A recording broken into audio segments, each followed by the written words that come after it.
More than 2 million civilian federal workers across the country are facing a gut-wrenching deadline tomorrow. They can either accept an offer from the Trump administration to resign and keep their pay and benefits through September, or they can pass on the offer but take a gamble that they may be laid off in the weeks ahead. It's part of Elon Musk's push to dramatically cut the size of government. That includes intelligence agencies like the CIA and the NSA, who are looking at the same offer. Lisa Desjardins and our team have been talking with workers throughout the government, and she joins me now. So, Lisa, there's been a blitz of directives and actions around federal workers. Help us understand what's happening and why it matters. Presidents have the right, as we just heard, to change agencies and to affect political appointees. But what's happening here is sort of an unprecedented barrage of activity against the largest civilian workforce in this country. Pressure tactics, people told to snitch on their coworkers. And let's take a look at through all the orders that federal workers have received in the last bit. First, there is a hiring freeze in place across government.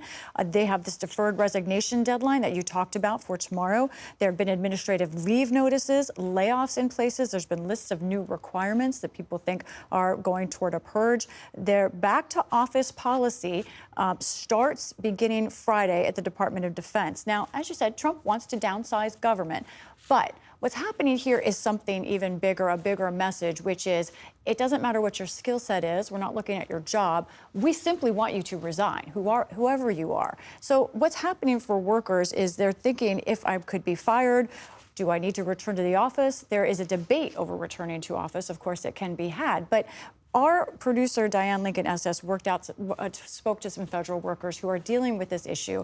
One of them she talked to in Texas explained that this difficult decision puts her family in a tough spot. I cried, sobbed in my car.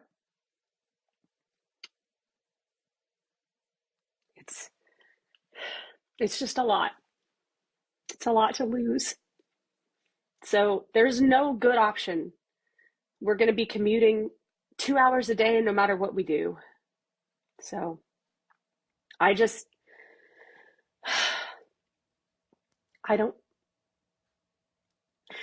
the thing that gets me is why? Why? Stop lying. It's not efficiency. They're going to have to lease out buildings and reconfigure desks and spend God only knows how much money to make space for all of us. So you see, it's very personal. I also talked to contractors who have already lost their insurance from being fired. But that back to office order, what do we know about that and how it would actually work? It's agency by agency and when it takes effect, and also some of the details are still not clear to everybody. Unions are saying this violates their bargaining agreements, but the Office of Personnel Management sent out a directive saying you can just ignore those union deals so far. There is also a question about, is there actually room for all of these workers? Diane spoke to someone else, Miranda Wolfcutter in Kansas, who's concerned about that. My agency specifically just did a major reorganization that we just finished over the summer, and we sent every employee out of an office. So we are all now remote, and we will all be called back to offices that no longer exist. We gave up all physical space. So in order to bring people back into an office, we first have to find those offices. Now, I also learned yesterday from a source that the government, the services agency, is now put out a directive saying it wants to sell or get rid of 50% of federally owned space.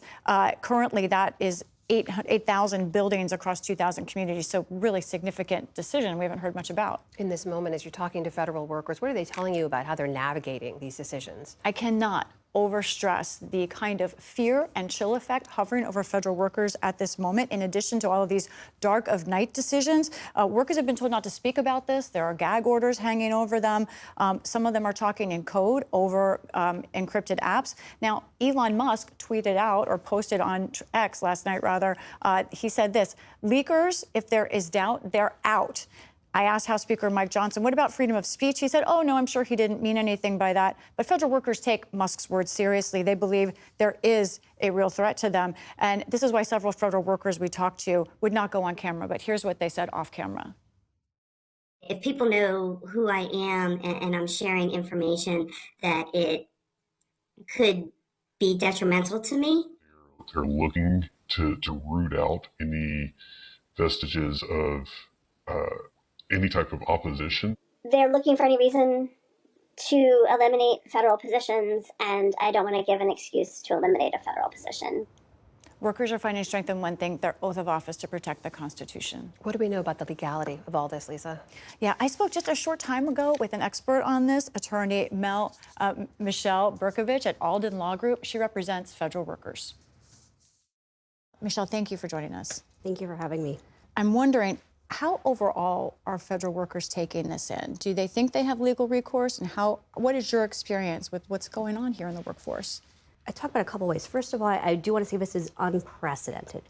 In the federal government, usually when there's workforce restructuring or major changes, it's a very deliberate process. The government does a lot of really, really important things that make this nation function and make it function well. So if you're going to be doing a buyout or retirement program, the agency's doing studies, they're realigning functions, they're making sure their essentials are there to get the job done. Bureaucracy does not move at lightning speed, but sometimes there's a reason for that. So this bolt out of the blue, saying this resignation program is disorienting to begin with. It's unprecedented to be communicating directly with OPM and not with your agency, and to be in a situation where you're an employee and you expect maybe your supervisor or your manager is going to have answers about what's going on, or certainly the chief human capital officer will have answers about what's going on. Are you sensing anger, fear? What are you getting from these workers? Yes, so federal employees believe in the government, in their mission, and they're all of a sudden hearing that they're lazy, unproductive, underperforming. That's very hard to hear because, quite frankly, they're some of the hardest working people I know.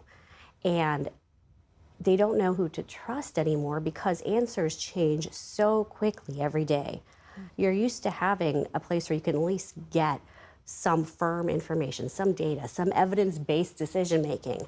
That is not the case here. And at the same time, they're being presented with these very vague choices. There's threats to their livelihood coming from all sides. In a nutshell, for a layperson, why might this not be legal? I think it comes down to the fact that it's not clearly legal. There are not clearly appropriated funds. There's not clear authority pursuant to regulation or long-standing guidance, and there's no precedent. Because it's a federal government, if you're going to appropriate funds, if you're going to make certain changes, usually there has to be some sort of regulation, congressional authorization, or one would hope like very thought-out guidance. And hear things like, for example, this idea that you can get a second job while still getting paid by the government. That is very questionable. It's only in very narrow circumstances. There are a lot of rules and regulations that limit that, and limit that for a reason. So your advice to workers who have a deadline here, especially on the resignation offer, what should they do? That is, I mean, everybody at the end of the day, you have to make whatever decision is best for you and your family. What I advise people is to not make that decision until you have done a benefits checkup, till you understand what specifically you are putting at risk if you take the offer and the agency reneges or changes its mind, because you will not be able to withdraw that resignation. So I think if you are in a place where, let's say the offer doesn't work out and you have to leave the government soon anyways, regardless, then perhaps you're not out of pocket much. But if you're in a place where you need that job and you need those benefits, you have to be very careful because it's just so unclear.